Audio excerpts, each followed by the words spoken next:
Il y a deux types de réactions en France face à l'ignominie macronienne. Il y a ceux qui n'ont pas les structures mentales, et ce n'est pas un jugement de ma part, structures mentales pour apprécier la situation, la dangerosité du psychopathe Macron, de ceux qui l'ont porté au pouvoir, et il y a les autres. Les premiers sont enfermés dans le déni, la dénégation, la peur, la sidération. Ils sont paralysés, ils sont incapables de bouger, ils sont prêts à accepter n'importe quel mensonge, ils refoulent toute vérité dès lors que les affirmations émanent du pouvoir ou de ses serviles serviteurs, c'est-à-dire les médias. Puis il y a les autres, c'est-à-dire une grande partie de la population qui, elle, est parfaitement consciente, mais qui se sent impuissante, qui est paralysée dans ce marasme psychologique, marasme synonyme d'affaissement psychologique, où on a du mal à trouver ses repères, alors qu'on voit parfaitement clair, on voit très bien, on a en soi le bon sens, on a en soi le respect inné de la nature, de la biologie humaine. Voilà, décrit en quelques mots, les réactions auxquelles on assiste en France depuis l'arrivée de ce fou psychopathe Macron. Alors le dit Macron, vous savez, il ne se résout pas, loin s'en faut, et sa femme Jean-Michel Trogneux non plus a quitté le pouvoir. Parce que quitter le pouvoir est synonyme pour les acolytes Thénardier d'un grand nombre d'ennuis. Ennui est un euphémisme. Grand nombre de problèmes qui vont leur tomber sur la tête.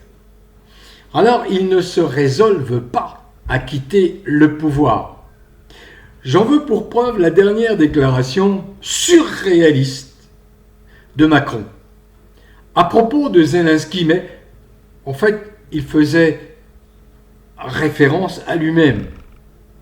Macron a expliqué que Zelensky, dont le mandat a expiré, reste, j'ouvre les guillemets, pleinement légitime. Zelensky, le nazi qui fait massacrer, le détraqué sexuel, comme Macron, qui fait massacrer une grande partie du peuple ukrainien. Lui, selon Macron, eh bien Zelensky reste légitime. Et il ajoute, il martèle, c'est Macron qui parle, que en fait les élections deviennent facultatives en temps de guerre et que toute tentative de consultation populaire serait une manipulation. Vous avez bien entendu l'outrance de ce personnage Macron qui s'appuie sur la situation d'un Zelensky totalement illégitime, un carré, qui va être traduit probablement devant la Cour pénale internationale, comme le sera Macron, pour crime de guerre, crime contre l'humanité. Mais ces gens-là ne se résolvent pas. Vous savez, vous devez connaître un minimum l'histoire récente, la Seconde Guerre mondiale, et puis ensuite la guerre froide. La Seconde Guerre mondiale, je vais prendre deux exemples. On est le fin avril 1945. Hitler, réfugié dans son bunker à Berlin, attendra le dernier moment pour mettre fin à ses jours et que sa compagne, Eva Braun, qu'il vient d'épouser, mette également fin à ses jours. Parce que les soviétiques ont pris possession de Berlin et qu'il n'a plus aucun recours, qu'il a échappé en juillet 1944 à un attentat qui était perpétré par des membres de sa propre armée. Et il s'est suicidé. Mais au dernier moment, jusqu'au bout, il a voulu y croire, jusqu'au bout, il a envoyé des retraités, des gamins, pour défendre Berlin. Et son acolyte, son copain, son ami, Mussolini, eh bien c'est le même scénario. Jusqu'au bout. Il a essayé d'échapper à son dessein funeste, mais il a été rattrapé par les résistants italiens qui l'ont fusillé, qui l'ont pendu par les pieds sur une place connue à Milan, ville, une des principales villes d'Italie. On le voit, il a ensuite piétiné. Et plus près de nous, en 1989, il y a Ceausescu, Macronescu, Ceausescu. C'est le même scénario qui se répète pour ces fous, tarés, cinglés, détraqués, inhumains, ces tyrans, ces dictateurs, de moins que rien.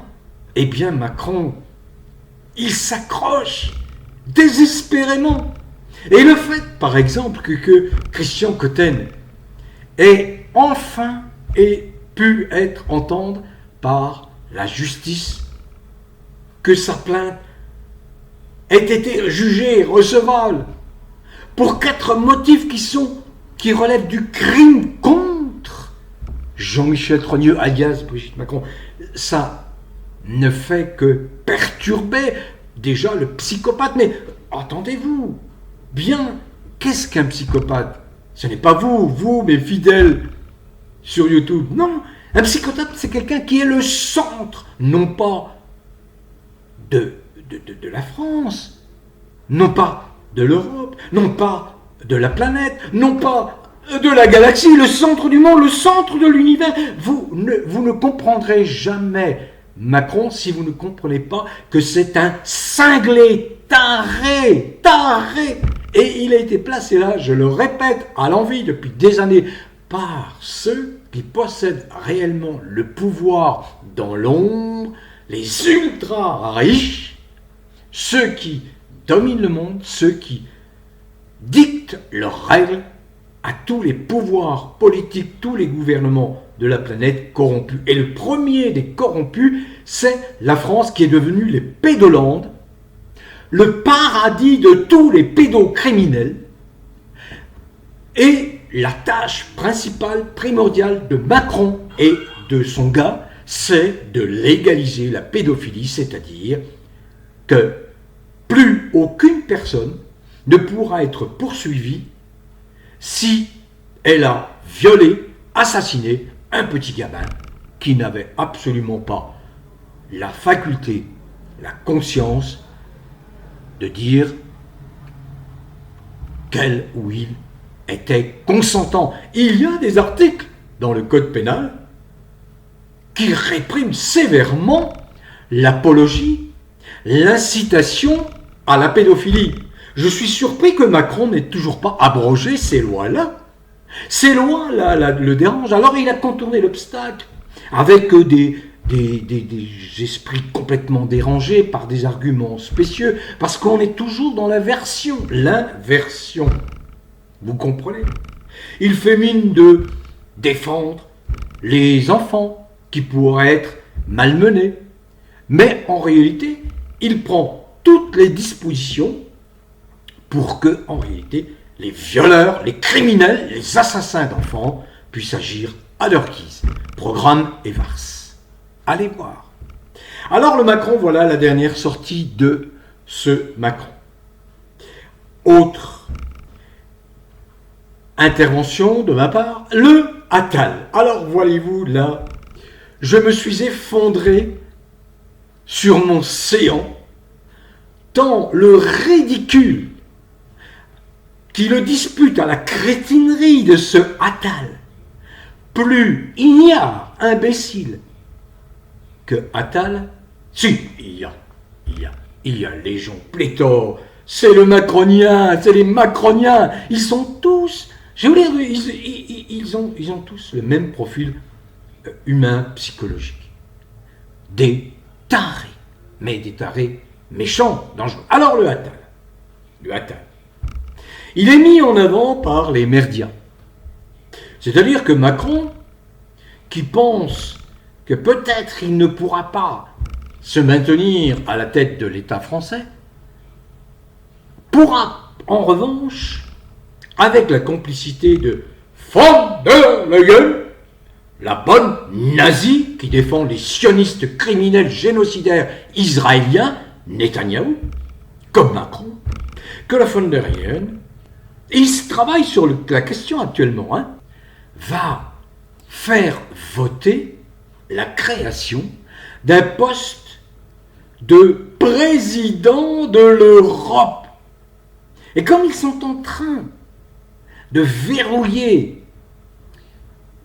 l'Union européenne, alors qu'ils n'ont aucune légitimité, von der Leyen n'est pas élue, mais elle utilise tous les artifices pour imposer des règles, des règlements, qui vont en fait effacer les nations, effacer les États, pour consacrer une supranationalité avec les outils ad hoc, supranationalité européenne. Mais pour ce faire, il faut théoriquement l'aval, le consentement des peuples européens. Or, souvenez-vous, le 29 mai 2005, la France a voté non massivement, 55%, contre cette saloperie européenne, contre ce traité constitutionnel européen concocté par un Giscard pour défendre les intérêts des ultra-riches, de l'ultralibéralisme, des criminels contre les pauvres, contre les gueux. On voit bien les résultats aujourd'hui. Et qu'a fait Sarkozy, le traître, le nabot Léon sur Tanolette, qui a maille à partir la justice, qui est empêtré, qui va certainement... Vous voyez, par exemple, Sarkozy, à propos du financement libyen en 2007, il a fait appel. Mais là, le parquet a requis, cette fois, 7 ans de prison ferme contre Sarkozy. Et Sarkozy, la seule défense qu'il ait trouvée, c'est de mettre en cause Guéant, ses collaborateurs, en disant non, non, c'est pas moi, c'est l'autre. Quelle lâcheté! Voilà! Eh bien, c'est le même profil Sarkozy que Macron. Alors, la France a rejeté le traité constitutionnel européen. Sa volonté a été bafouée. Mais aujourd'hui, il n'est même pas question dans l'esprit de ces néo-nazis européens, y compris Macron, de consulter le peuple. Non, certainement pas. On ne consulte pas le peuple. Donc, Macron se voit empereur de l'Europe, de l'Union européenne, tout simplement. Ah non, il consent, en tant que psychopathe, à ouvrir une petite brèche pour son copain Attal et le couple séjourné. Et Attal bénéficie de toutes les unes des merdias aux ordres des oligarques, comme ce fut le cas pour Macron en 2016, 2017 et en 2021, 2022, pour assurer la promotion du personnage. Et Attal, Gabriel Attal, nommé par ses intimes Gabriel Attal, et son mari, on ne sait pas, ou compagnon, on ne sait pas s'il est marié ou pas, Stéphane Séjourné, vous voyez, qui était un ancien ministre, vous voyez, qu'a déclaré M. Gabriel Attal, qui s'y voit déjà, bon, mais qui a menti sur ses diplômes, comme le Cornu, le premier sinistre, d'une épaisseur aussi importante que l'épaisseur d'une feuille de papier à cigarette. Vous voyez un peu par qui nous sommes gouvernés. Eh bien, le Gabriel Attal s'est lâché, y est allé de ses confidences. et expliquer que, oui, avec Stéphane Séjourné, nous souhaitons avoir un enfant. Attendez, ce sont deux hommes. Deux hommes. C'est un type qui ambitionne d'occuper la première magistrature de France, d'occuper le poste, la fonction, l'immense responsabilité de président de la République. Et quel est son souci? Non, son souci n'est pas de savoir qu'on a encore rogné sur le nombre de mois d'indemnisation des malheureux chômeurs. Ça, on s'en fout. Que les chômeurs crèvent la dalle, qu'ils vivent avec des miettes. Le Attal, il s'en tape, il s'en fout complètement. Son souci majeur, c'est de faire un enfant avec Stéphane Séjourné, son compagnon. Mais, voyons, la GPA, la gestation pour autrui, qui a fait l'objet de nombreux débats. Je suis monté au créneau de manière extrêmement dure, extrêmement ferme pour m'y opposer. La gestation pour autrui, c'est la négation de la nature, négation de la biologie. Voyons, deux hommes peuvent-ils faire un enfant? Non. Mais qu'ils acceptent, c'est la nature. Ils ne feront jamais un enfant. Et ils veulent passer par la gestation pour autrui, qui est un acte illégal en France. Et le mec qui a l'ambition d'être le président, le prochain président de la République, il prône un comportement illégal pour satisfaire ces soi-disant, on peut en douter, soi-disant de besoins de paternité et de maternité. Qui sera le père, qui sera la mère entre Séjourné et Attal? Non mais on touche le fond. Je voudrais vous rappeler, j'ai écrit beaucoup de choses à ce propos et j'ai été soulagé de constater que, une fois n'est pas coutume, le 23 avril 2024, après un combat de toutes les associations respectueuses de la nature, de la biologie, respectueuses de l'humain, un combat acharné. Une fois n'est pas coutume, le 23 avril, un vote très largement majoritaire du Parlement européen a considéré, acté, que la GPA devait être considérée comme une traite d'êtres humains et pénalisable sévèrement à ce titre. Attendez, monsieur Attal, où est-il? Mais ça n'a pas empêché Macron, les semaines et les mois à venir, et encore aujourd'hui, de vouloir légaliser la GPA. C'est-à-dire, pour être très clair, la marchandisation des corps de petites filles dès l'âge de 12 ans. C'est un crime abominable. Eh bien, qui veut promouvoir ce crime? Monsieur Attal, qui se voit déjà en haut de l'affiche, président de la République. Voilà. Je m'en tiens à cela. La gestation pour autrui est un crime abominable, odieux. La détresse de ces jeunes femmes à qui on fait porter un gosse dans leur ventre pendant 9 mois et à qui on leur retire le gosse contre des miettes, c'est l'esclavagisation, c'est le colonialisme dans ses aspects les plus dégoûtants. Eh bien, monsieur Attal, lui, veut absolument un enfant par le biais de la GPA. Bon vent à tous. Restons sereins, calmes, restons pénétrés de tout le bon sens nécessaire à une vie saine, équilibrée, loin de toutes ces turpitudes de cinglés, tétraqués, vauquistes, incarnés par ces tétraqués qui occupent actuellement l'Élysée, le couple Thénardier. Mais son sort est déjà scellé.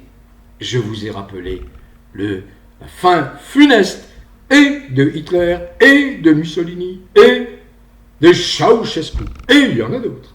Bon vent à tous. Prenez soin de vous. Cultivez le bien-être. Portez-vous bien.